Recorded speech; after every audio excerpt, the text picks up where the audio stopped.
На 7 януари 1945 година, около 10 часа, артилерийската бригада от 15-ти корпус, koji после по-късно замина за Войводина и за Сремския фронт, се бунтуваше. Цялата бригада по 8 във ред, по колона, тръгна от тук, преко Камения мост, по центъра на Скопие, вика: "Нейкеме на Берлин, сакаме на Солун. Нейкеме на Берлин, сакаме на Солун." Тогава на площадо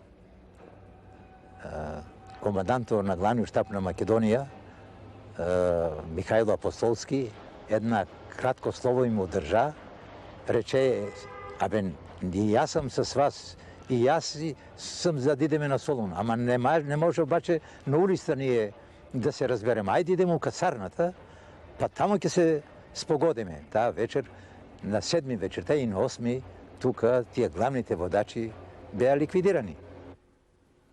Кой ги ликвидира? Епа, Озна, кой?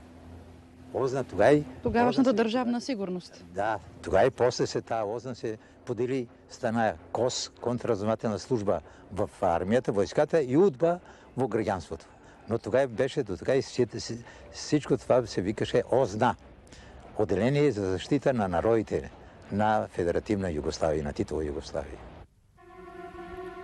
Набързо сформиран съд заседава тук, в Скопската крепост, където е била казармата на войниците, и изпраща останалите живи протестирали, заедно с други по подобен начин осъдени в Македония, в дисциплинарен батальон на Сремския фронт в Югославия.